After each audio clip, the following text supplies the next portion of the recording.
Pilipinas, bagong mukha! May prinsipyo, may isa! Yo! What is up mga kababayan? Kumusta? Mapagpalang araw nga pala sa ating lahat. Panibagong araw naman, panibago naman makabalbalan ibang kampo at pag-uusapan mga kababayan. Wala na mahabang intro pa. You already know who this is. Ay ba na naman mga kababayan, ang pinakabulol na vlogger sa mundo ng YouTube. Pero masarap kung magmahal yan. At saka nakapagpatanggal ho ng stress. At lalong-lalo na nakapagpaganda ho sa inyong mukha. Bakit? Eh siyempre, pag mahilig kang tumatawa mga kababayan, mas lalong bumabata ho ang ating mukha. At saka magkaka-rosy cheeks ho ang ating dito. Yung dito. At saka nakapapatanggal ho rin yan ng wrinkles, sabi ng doktor. Pero tested na yan eh. Yan, siyempre, lagi sinasabi ng doktor natin na yung laughter is the best medicine. At saka alam ko parang epektibo naman talaga mga kababayan. Bakit? Eh yung mga auntie ko, laging tumatawa yun. At saka napakaganda dito niya. Parang may mapula-pula ho dito. Lalo na pag tumatawa siya. At saka yung edad niya eh. Mga umabot ng mga 50 plus, ganun. Or almost 60. Abay, batang-bata pa rin tingnan. Of course, shoutout ho sa lahat ng mga taga Leyte. Yan, sa Palumpon Leyte, sa Bilyaba Leyte, at sa buong Leyte, o Ormoc City, or Tacloban City. Yan, maraming salamat ho sa pagsuporta dito sa ating channel. So ngayon mga kababayan, abay marami ho tayong pag-uusapan ngayon. Bakit? Siyempre, nag-umpisa na ho ang canvassing sa Kongreso. Maraming masasaktan dito mga kababayan. Mga asar naman tayo ngayon. Andito naman si Sir Ivan. Anyways, kukurtin ko lang naman sila ng konti. At saka aasarin lang naman ng konti. So mga kababayan, how are you? Did you miss me? So anyway, kung saan ka man nasulok ng mundo, either umaga dyan. By the way, kung umaga dyan ay kung kakagising mo lang or hindi ka pa nag-almusal. Anyways, ako yung magbibigay ng ligaya sa inyong umaga para energetic tayo. Don't worry, relax lang tayo dyan. Akong bahala sa inyo. At saka magandang hapon sa inyo, magandang gabi. Sana ho nasa okay ho tayo na kalagayan. So saka magandang araw ho sa ating lahat. So nga mga kababayan, bago ho tayo mag-umpisa, gusto ko munang i-shoutout ng yung mga solid viewers natin dito. Itong si kababayan natin, lagi ito nagko-comment sa atin at saka lagi kong nakikita, baka magtampo na. Gusto ko lang ho i-shoutout si Sir Raul Ramos from Surigao City. And of course, hi to Zinpay. I-shoutout natin sa Pantilgan family na taga Cebu City. Yan si Zinpay mga kababayan. Kasama ko dyan dito sa flat namin. Mabait na tao yan. Napakagwapo pa. So nga mga kababayan, siyempre i-shoutout rin natin si Sir Ed Ilamparo from Sharjah, United Arab of Emirates. Siya nga pala mga kababayan, si Sir Ed Ilamparo, nagbigay siya kagabi sa ating nagpakulay ho siya. Nagbigay siya ng 100 dirham. Yan, maraming salamat ho Sir Ed Ilamparo. So nga mga kababayan, mamaya mayroon tayong good news. Relax lang kayo dyan. So before tayo pumunta sa good news mga kababayan, uunahin muna natin tong mga kaganapan ho dyan sa Congress. Kasi nag-start na ho ang canvassing, yung national canvassing dyan sa Congress. So ngayon, itong meron akong nakuha kanina na data mga kababayan. This is as of 8 p.m. ng gabi. Kasi nag-start yung canvassing nila mga kababayan. That is 2 o'clock in the afternoon. So itong kinuha ko na data, ito yung yung canvas yung count nila na 8 o'clock na ho ng gabi. Kasi dito nakalagay 7:57 p.m. So almost 8 o'clock na. So alam niyo mga kababayan, nakakuha si BBM ng 11,244,666. Ayan. Palagpakan naman natin. Napakalaki mga kababayan. Partial pa lang yan. At saka si Liner Robredo mga kababayan, nakuha siya ng 5,357,858. At saka si Pacquiao, umabot rin naman ng 1,421,319. At saka yung iba mababa na.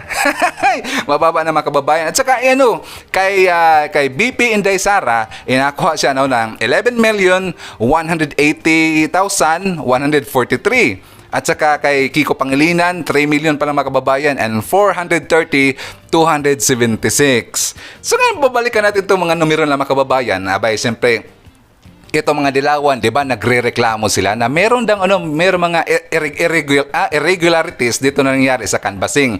So, parang lumalabas ito mga kababayan, itong sa Congress na ginawa nila, parang second na ito. Second na nang nag-account sila kasi yung nalaman natin na 31 million na yun partial pa lang kasi yun eh. Ito magiging final na ho.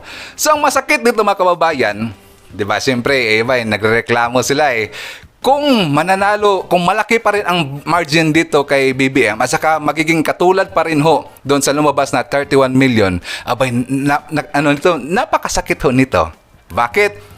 Magiging lumalabas dito mga kababayan, magiging double kill. Sige, naging 1 kill. Naging first kill po sa dito sa partial.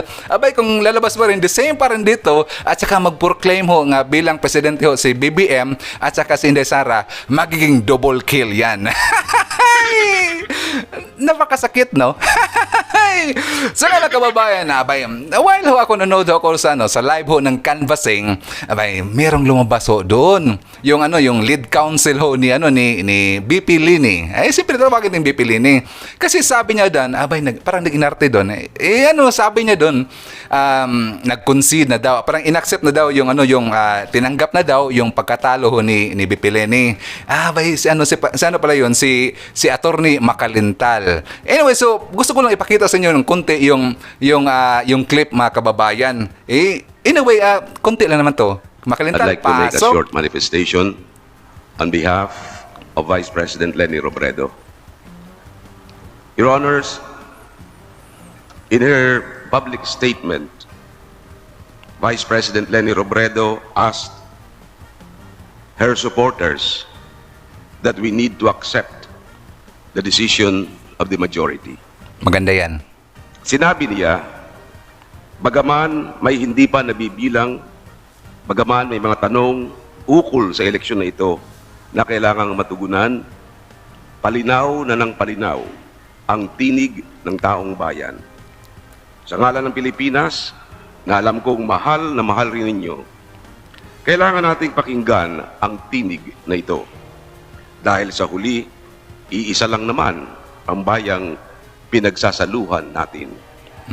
Habang lumilinaw na ang litrato, kailangan nating simulan tanggapin na hindi ayon sa mga pangarap natin ang resulta ng eleksyon. She said, we need to accept the majority's decision. Dapat lang. And so, Your Honors, consistent with such pronouncements by Vice President Leni Robredo, and so as not to delay the proceedings of this board, we would like to make of record our continuing manifestation. Maraming sinabi mga kababayan. Anyway, stop ko lang doon. So, parang sinabi na dito na tinanggap na ho ni BP Leni yung pagkatalo nila. Gano'n rin naman kakalabasan kasi hindi na sila nagreklamo dun sa hindi na sila nagreklamo sa canvassing ngayon. Wala na silang reklamo. So, kaya mga kababayan, bakit ko ipinakita tong video na to? Kasi meron akong napansin. Parang hindi sinseridad ho ang pag-concede dito ni BP Leni. Bakit? Bakit hindi ho siya ang nagsabi nun kahit small video man lang? 'Di ba yung sinabi mo lang na kaya konting video kasi yung 'di ba yung napaka-active ho sila sa social media.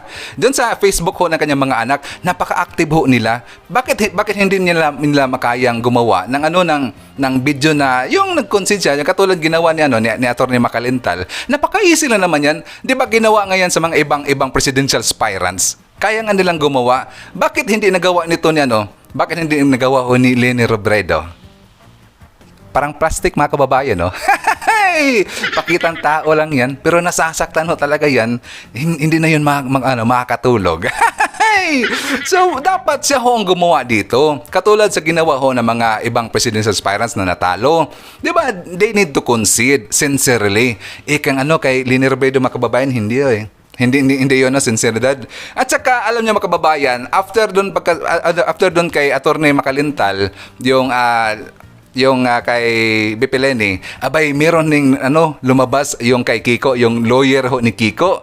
Abay sabi nito si Attorney Ros Asarte. Sabi niya na Senator Kiko Pangilinan also has no objections to the certificates and the canvas. Abay siyempre parang pakitang tao, hindi ko bilib dito. Dapat sila ho mismo ang magsabi niyan. Siyempre nagpapalamig pa doon nagpapalamig pa ho si BP Leni, andun pa rin sa New York. Andun pa rin sa New York. Saka meron akong nakitang picture mga kababayan. Ipakita ko maya lang. Pagkita bang napaka-plastic eh. So after that, ang mga statement ho sa kampo ng mga kakampis mga kababayan, siyempre nag-reply din si Attorney Vic Rodriguez. Sabi niya na, we would like to recognize and thank the patriotism exhibited by Vice President Leni Robredo. Yan. Siyempre, he is humbly accepting this statement. At saka dapat ganun kayo para unite na ho tayo. Kaya lang, hindi ko believe sa ginawa ni Leni Robredo. Dapat live talaga eh. Iyan nga ang isinisigaw ngayon ng mamayang Pilipino mga kababayan. Bakit nasaan ba si Leni Robredo ngayon? So ngayon mga kababayan, abay while ho dun sa live ho dun sa Congress, merong nakakita ho isang grupo. Doon nag-zoom para sila yung mga kakampis mga kababayan, nag-zoom. Abay itong sa TikTok ho nila, pinakita ho doon yung mga pictures na nagsiiyakan. Nagsiiyakan yung mga kakampings mga kababayan. Sa TikTok to Tapos bakit pinakita doon sa my Zoom? Parang nasaktan sila masyado na hindi manalo yung nila, yung hindi manalo yung nanay nila. Pasensya na kayo. Ito mga mukha mga plastic to iyak pa kayo diyan parang nagpakita ng gusto siguro ng simpatya sa ibang tao. Na nasaktan sila. Parang ipanamukan lang na mayroon pa ring dayaan. So ngayon mga kababayan, so while naglibot-libot ako, di ba bakit ko sinabi na parang merong plastikan ho dito?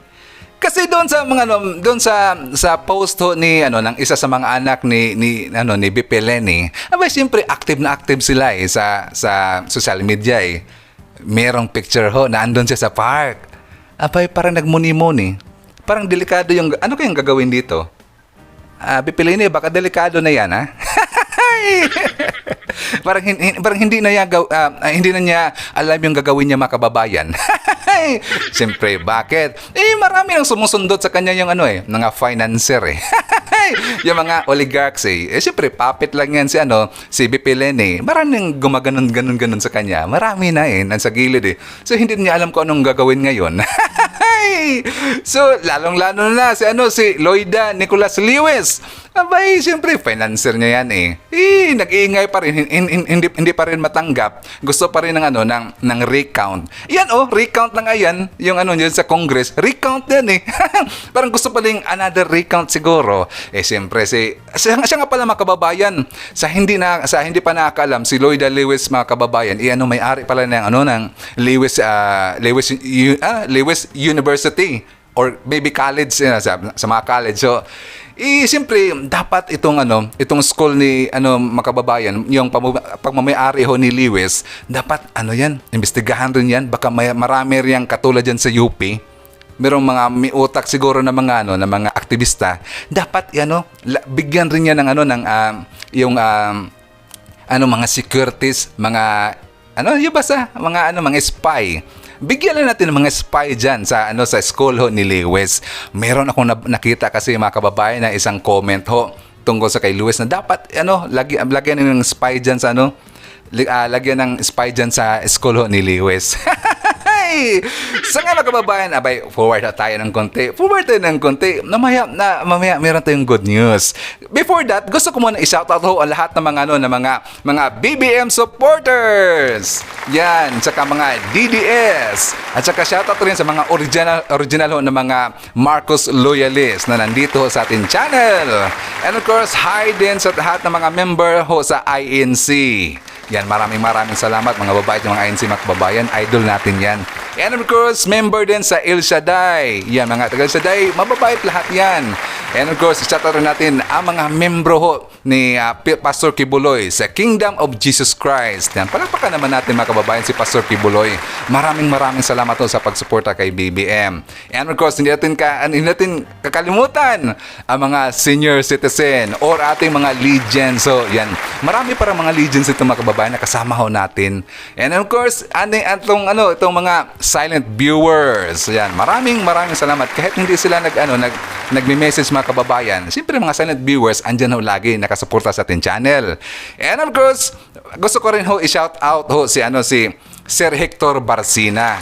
Alam niyo mga kababayan, before nga pala sabihin, di ba kahapon pinag-usapan ho natin yung tungkol sa yung magiging libre ho ng health insurance ho sa mga senior citizen. Abay, malaking balita ho yun. Maraming nagpasalamat mga kababayan.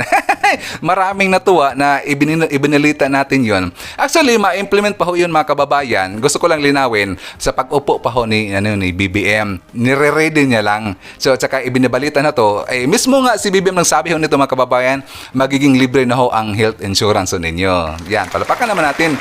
So, with that mga kababayan, dahil marami ho nag-message sa akin na mga legends natin, mga senior citizen, mga siguro umabot na siguro ng mga 100 plus or 200 plus yung nag-message sa akin. Ginaganon-ganon ko lang. Dami mga senior citizen So meron ako nabasa mga kababayan. I-shoutout ko lang ho si Sir Hector Barcina at saka taga Rojas Capiz, taga Rojas City Capiz. Si Rojas Barcina mga kababayan, 72 years old na ho siya at saka yung asawa niya 77 years old. Or either si Rojas Barcina, si Hector Barcina mga kababayan, either 77 years old or yung asawa niya is 72. So ngayon, meron silang hinanaing mga kababayan. Bakit? Sabi ko nila na hindi daw sila nakakatanggap ng benepisyo sa bilang senior citizen doon daw sa Capiz. Saka nangailangan sila na ating tulong. Napakasad naman niya mga kababayan. Kahit senior citizen sila, hindi daw sila nakakatanggap ng benepisyo bilang senior citizen. Kasi daw sabi nila, parang kiniklaim nila na dahil daw wala silang kamag-anak na andyan sa LGU or sa DSWD or sa Senior Citizens Office. So ngayon mga kababayan, so sabi ko sa kanila na huwag kang mag-alala sir kasi isisigaw ko ito lagi tungkol sa mga benepisyo ng sa senior citizen. Dapat lahat ng mga senior citizen dapat makatanggap po yan. Sige lang, sasabihin natin to isisigaw natin to lagi. Para makaabot ho kay BBM at saka kay Inday Sara. Don't worry. Andito si Sir Ivan. Tutulungan ko kayo. So just relax lang. Chill lang tayo. Just smile. And of course, maraming salamat nga pala sa pagsuporta dito sa ating channel. Gusto ko rin i-shoutout rin si yung YouTube channel na Bagsik sa Disyerto. Saka shoutout rin daw sa kanyang makasamahan dito sa Onshore Oil at saka sa gas drilling dito sa Damam, KSA. Yan. Saka maraming salamat and shoutout rin kay Ma'am Elsie Adam. She's watching from Qatar. Hi to Sir Jeronimo Balog. He is watching from Jeddah, KSA or Saudi Arabia. So nga mga kababayan, forward tayo. Ito, relax lang. Di ba naalala nyo ho yung mga anchors ng GMA? Yung kasagsagan ho ng canvassing, mataas na yung lamang ni BBM, nakita yung mga reaksyon ng mga mukha nila. Naalala nyo yung mga kababayan? Alam niyo bakit? Bakit ganun ang mga reaksyon nila? Ni Mel Chanco, ni Atom Arroyo, at saka yung babae, at saka yung lalaki sa investigador yung nagsabi mga kababayan ng ang sarap mo, Pia. Yung ganun, si Mike Enriquez mga kababayan. 'Di ba? Ganun na lang sila. Dismayado mga kababayan. Actually, hindi yung dismayado mga kababayan. Natakot ho sila. Takot sila. Bakit? Ito ang balita ngayon. Siguro ako, bago ko lang ito nalaman Ang rason kasi bakit mga kababayan sila natatakot ngayon na makaupo si BBM. Naalala nyo yung year 2007? Si Senator Amy Marcos mga kababayan, nag-file ho siya ng claim sa SEC para sa 28.35% na share sa GMA7 na supposedly entrusted by Ferdinand Marcos at saka inintraso nila kay Gilberto Duarte Sr. dyan sa Malacanang official, isa sa Malacanang official. So ang ibig ho sabihin nito mga kababayan, may share ho ang mga Marcos dyan sa GMA. Parang sinisingil na ho sila ngayon. Kaya nga sila takot na takot ngayon. Baka magiging goodbye GMA ito. Delikado naman. So parang delikado, no? Masakit ba? Napaka-bias nyo kasi. Tas hindi nyo alam na may share pala dyan ang mga Marcos. Tas ginanyan nyo lang. Ito yung balita mga kababayan. Tsaka nag-research ako kasi may nakarating kasi sa akin na balita na meron daw share yung Marcos. So nag-search ako, siyempre nag-research, ay ba totoo naman pala. May share pala yung mga Marcos dyan sa GMA. Abay lagot kayo. Malapit na makaupo si BBM. Paano na yan? Abay, magdasal na lang kayo. Tatawagin nyo lang lahat ng mga santa dyan. Anyway, meron naman kayo santa eh. Si Santa Mama. Si Santa Mama Lenny ninyo. Abay, ito paano naman to? So, ganun na lang. Relax na lang kayo dyan. So, ngayon mga kababayan, abay, merong good news. Ito na hong good news. Para ho ito sa lahat ng mga senior citizen pa rin. Sa mga senior citizen. Ngayon, mayroong magandang balita sa inyo mga legends. Makinig. Mayroong mga magandang balita ho. Dahil tataasan na ho ang pensyon ninyo sa mga, sabi dito sa balita, taas pensyon sa indigent seniors gumulong sa Senado. Yan. Ang sabi dito sa balita mga kababayan, nakaakyat na sa Senate plenary ang panukalang batas na target doblehin ho ang inyong ang inyong pensyon. 'Di ba before 500 pesos lang yung parang monthly allowance niyo. So ngayon gagawin na hong 1,000. Yan. Magagawin ng 1,000 yung monthly pension na ho sa mga senior citizen, indigent senior citizen. So nakapasa na ho, andito na ho sa Senate Bill 2506. This representation hopes that our indigent senior citizens will receive an additional 500 pesos on a total of 1,000 for monthly pension allowance. Yan. Palakpakan naman natin ang government mga kababayan. So, ngayon, gumulong na ho ito. So, malamang siyempre sa pamumuno na ho ni BBM, abay, magiging ganap na ho ito. Yung 1,000 pesos nyo na mga 1,000 pesos na monthly allowance, yung 500 allowance nyo, magiging 1,000 na. Yan, palakpakan naman natin. Magandang balita ho. Yan. Di ba sabi ko sa inyo, meron tayong mga magandang balita eh. Magandito sa Sir Ivan, ibalita natin yan. Para matuwa naman natin yung mga viewers natin. Siyempre, lalo na yung mga legends natin. Marami para tayong mga legends doon, mga kasama, mga kababayan. Sabi na, Sir Ivan, ikaw ho nagpapasigla sa amin sa umaga. Kasi, nakakataba naman ang puso. Hinahanap ako pagising pala nila, hinahanap na ako. Siyempre, pag gano'n yun, yung mga mensahe mga kababayan, parang gumigising rin ako eh, parang sumisigla rin ako eh. Marami na pala akong mga followers. Tsaka nagiging duties and responsibilities ko na ito. Kasi meron ako mga viewers eh. Kahit hindi pa tayo ganun kalaki, pero papunta na tayo doon. So nga mga kababayan, bago tayo mag-proceed sa ibang magandang balita, siyempre, ito mga viewers dito ng mga dilawan, kumusta naman kayo dyan? Kumustahan natin ito mga dilawan mga kababayan? Did you take your medicine? Because you have to take, you already know the drill. Dapat pag-take kayo ng medisina ninyo. Baka atakihin kayo yung inyong presyon at saka sakit sa puso. Alam nyo na, baka ako na naman pagbuntunan ninyo ng galit ninyo. Baka mas report na naman kayo ako ninyo eh. So speaking of mass reporting, mamaya meron na kaming na-discover. Akala nila na meron tayong di ba? Diba, meron na tayong spy dito. Pag akala nila, wala rin tayong spy doon sa grupo nila. Meron spy doon. Mismo sa Twitter kasama nila, tsaka sa mga GC nila, meron tayong spy doon. Nagtataka na sila kung bakit malalaman kaagad ni Sir Ivan ang mga ginagawa nila doon. Siyempre, marami tayong viewers eh. Pag ganun nakalaki ang ganun nakarami ang viewers, siyempre, kahit isa o dalawa, merong spy doon sa kabila. Siyempre, meron din silang spy sa akin. Okay lang yan. No problem. I can handle them. So bago tayo magpatuloy mga kababayan sa ating balita, gusto ko rin i-shoutout si Sir Fred Quijano. He's watching from Cebu City. And of course, I would like to say hi to Ma'am Bibian Peralta. She's watching from California. And of course, hi to Ma'am Elizabeth Xiao. She's watching from California also. Hi. And of course, hi to si Roy Manaay. She's watching from Montreal, Canada. And of course, hi to Sir Teodora Pineda. She's watching from Madrid, Spain. Shout out rin kay Sir Resty Dacumos. He's watching from California. And of course, to Sir Ronald Bugarin. He is watching from Canada.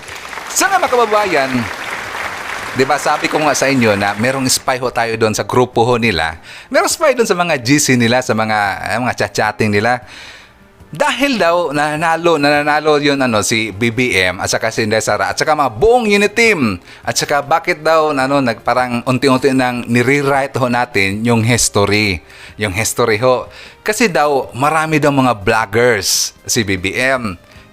Siyempre, marami mga vloggers. Marami rin naman kayong vloggers na mga campings. Mga nga lang, mga hindi epektibo.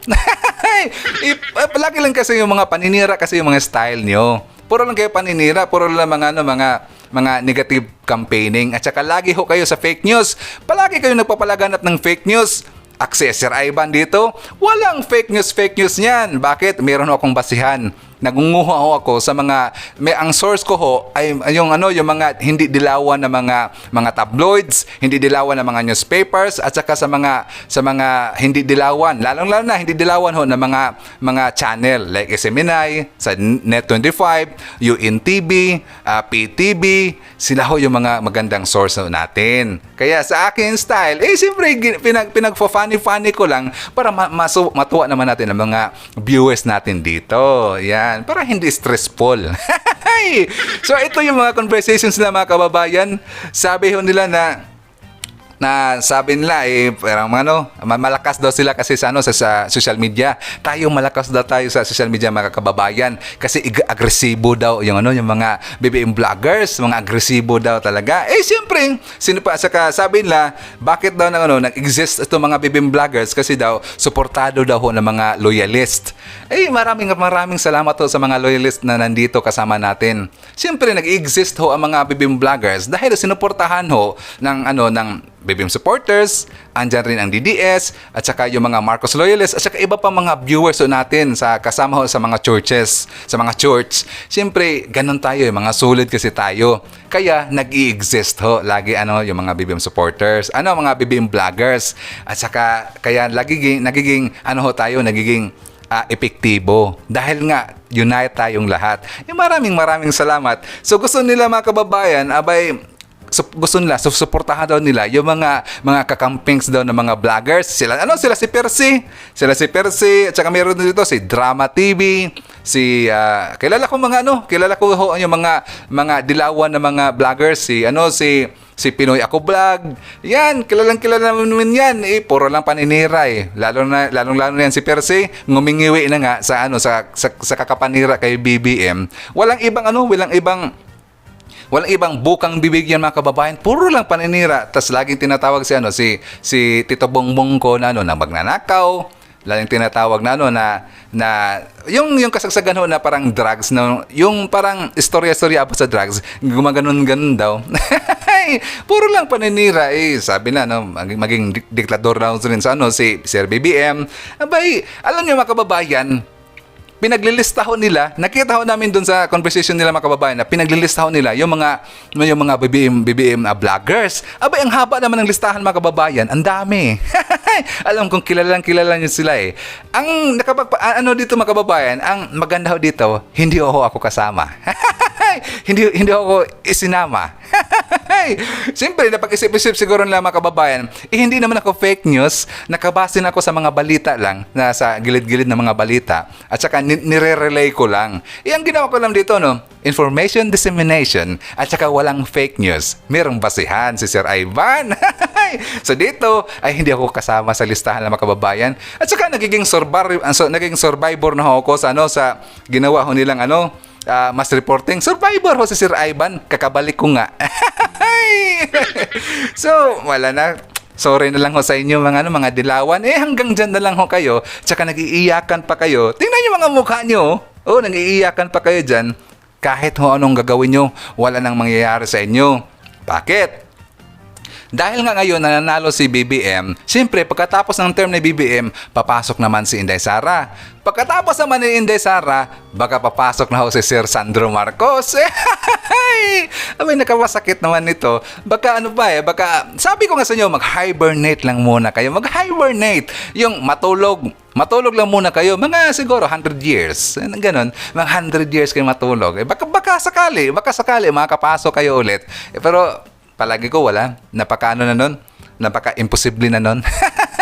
Natuto na ho ang lahat ng mga tao at saka gising na ho. At saka alam na ho nila na yung mga Marcos ho at saka yung mga Duterte ang pag-asa ho sa bansa ho natin. Tingnan nyo ho kung gaano ka popular si BBM sa mga magagaling ho ng mga leader sa ibang bansa. Tingnan maraming nag-congratulate sa kanya, mga magaling pa ho ng mga leader sa ibang bansa. Yan. Ang Japan, siyempre nagparamdam na. Marami hong mga good news about sa Japan. South Korea. Siyempre, ang South Korea tutulong yan dahil bubuhayin muli yung Bataan Nuclear Plant. Yan. Maraming good news, no? At saka yung India, tutulong diyan sa agriculture natin. Yan. So, ngayon, palakpakan naman natin mga kababayan yung mga leader ho sa mga iba't ibang bansa na nag-congratulate ho kay BBM. Yan. So, bago tayo magpatuloy, siyempre shout out na naman tayo. Gusto ko i-shout out si Ma'am Gina Tandok. She's watching from Doha, Qatar. And of course, hi to Ma'am Marilu Montero from Kelseyville, California, USA. And hi, shout out rin kay Ma'am Rosario Takahashi from Japan, Ohio. And of course, hi din kay Sir kay Redeem Gonzalez. He's watching from London. Shout out kay Ma'am Rita Mejia from Vancouver, Canada. And of course, hi din kay Ma'am Helen Banaag. She's watching from Talayan, Quezon City. At saka siya nga pala sa mga viewers ko dito. Meron kasing viewers natin mga kababayan, yung pangalan Japanese. Siya nga pala sa mga Japanese dyan, konnichiwa. Yan. Hindi ko marunong mag-Japanese mga kababayan. Hindi ko marunong bumasa. Kaya hindi kita ma-shout out kasi hindi ko alam kung anong pangalan mo. Japanese doon ang alam ko sa Japanese, konnichiwa lang So, shout out rin sa'yo. Kung yung Japanese ang meron dyan sa comment section natin mga kababayan doon sa previous video natin. So nga mga kababayan, patuloy ho tayo. Merong good news. Naalala nyo ho yung barangay election at saka yung Iski polls. Itutuloy na mga kababayan. Itutuloy na. Diba? Naalala nyo yung balita natin na parang i-postpone mga after 2 years. Kasi yung budget nila parang gagamitin ho sa pandemic. Sa pandemic natin. Parang pandemic response. Gagamitin ho yung budget. But actually mga kababayan, kasi ipinalabas kasi ng mga dilawan mga kababayan. Ito kasi mga dilawan palagi ito magpapakalat kaagad ng fake news Nasabi nila bakit daw i-postpone yung barangay election at saka yung Iski polls dahil daw nagamit daw yung budget sa COMELEC at saka wala na daw budget. Parang pinagbasihan nila yung nangyayari doon sa mga kababayan yung sa debate, doon sa Sofitel. 'Di ba? Merong utang doon na kasi yung Chiki tumalbog. Sa kapanahonan pa ho yun ni Jimenez. Iba na ho ang commissioner ngayon at saka iba na ho yun andyan ho si Attorney Laundrex, si Laudrinko ba yun? Attorney Jandrex, si Attorney Jandrex, sorry. Siyempre, iba na ho ngayon. Ngayon, ipinaliwanag ho ng commissioner mga kababayan na meron talagang budget ngayon. Meron pang budget ho ang COMELEC. Kaya nga, next month, mag-prepare na ho sila para sa barangay election at saka sa Iski polls. Mag-prepare na ho sila, preparasyon na. Kasi ang barangay election mga kababayan, gagawin ho ngayong December. December 5 ayun, yung date if I'm not mistaken. Parang December 5 yun So ngayon, mag-prepare na ho sila. As long na walang batas na gagawin na i-postpone yung barangay election. Yun ang pagkasabi niya dito. Na as long na wala daw gagawin na batas at saka magpa-postpone sa barangay election. Yan. So anyway, good news pa rin yan kasi baka matutuloy na mag-prepare na ho sila next month mga kababayan. So magandang balita ho naman yan. So ngayon mga kababayan, abay, meron tayong balita. Meron lang ho akong request ho sa mga kababayan natin. I-pray kahit ibang kulay ho yan sa si Chris Aquino. Pag-usapan natin si Chris Aquino mga kababayan. Kasi kahit ibang kulay ho siya, siyempre anak siya ni yung traitor na si Aquino. Abay, ang sarap sabihin Ngayon ko pala nasabi ng mga kababayan. Kasi 'di ba, lagi lang sinasabi na si BBM son of a late dictator. Ngayon, pwede ko na rin sabihin kay Chris Aquino na she is the daughter of a traitor. Ganon na lang. Para fair. Kung anong iba na tonla, ibabalik ko rin. Ako nang bahala sa inyo, Mr. BBM. Ako ho ang mag-aasar sa kanila. Kasi alam niyo mga kababayan, si Chris Aquino, medyo malala na ho yung yung kalagayan niya. Marami na siyang sakit kasi. Yung isa, yung autoimmune, this is ba yun? Hindi ko lang alam, basta hindi ako masyado sa medical mga kababayan I'm no a medical practitioner. Basta yun lang na balita ko. So ngayon mga kababayan, merong request si Chris Aquino na sana hindi ho natin idamay yung mga anak niya. Yung si Bimbi at saka yung isa. Diba, dalawa yung anak ni Chris Aquino mga kababayan. Sana sa political commentary natin, hindi natin sila isasama. Kahit si Chris Aquino lang daw yung target natin. Basta yung mga anak niya, ilabas natin. But anyway, no problem naman sa akin. No problem kasi mga bata yan Kaya nga, nirequest ko lahat ng mga viewers ko, hindi natin galawin yung mga anak ni Chris Aquino. Siyempre, i-pray na lang ho natin si Chris Aquino mga kababayan. Medyo lumala na yung sakit niya ho. Nagpapalakas na lang ho siya ng loob. Lalong-lalo na talo yung yung manok niya.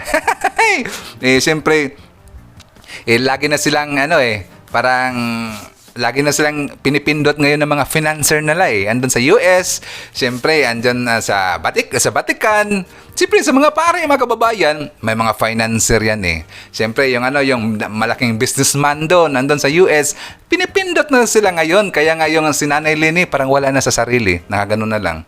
Kawawa naman. Nanay Lini, wag ganon, delikado yan. Manood ka na lang sa akin dito manood ka kay Sir Ivan, baka matawa ka pa. At saka mawala yung stress mo, hindi ka ma-depress. So nga mga kababayan, dito lang muna tayo. Maraming salamat kung nakaabot ka dito sa portion nito. Sana nakapag-like na ho tayo, nakapag-share, at sa hindi pa ho nakapag-subscribe, sana nag-subscribe ho tayo. At saka mga kababayan, meron rin tayo available kung gusto nyo magpa-member dito sa ating channel, meron hong join button dyan sa baba. Meron join button nasa gilid nasa gilid ng subscribe button. Very affordable lang naman mga kababayan. Sa may gusto lang naman. So anyways, wag nating kalimutan mga kababayan na mag-pray lagi araw-araw kay Lord Jesus Christ. Dahil si Lord Jesus Christ mga kababayan, very miraculous yan. At saka yung prayers, as I said it always, napaka-powerful ng prayers mga kababayan. Hingin natin sa Kanya yung kaligtasan natin at saka yung health natin. Dapat meron tayong good health. Hingin natin kay Lord Jesus mga kababayan. And I'm sure, and I can assure you, ibibigay niya yan in a miraculous way. Yan. Maraming salamat ho mga kababayan, and see you on my next video! BBM Sara! BBM Sara! Pagkakaisa patungo sa ginhawa. BBM Sara! BBM Sara! Para sa kinabukasan naming mga bata. BBM Sara! BBM Sara! Walang imposible na kapag nagsama-sama.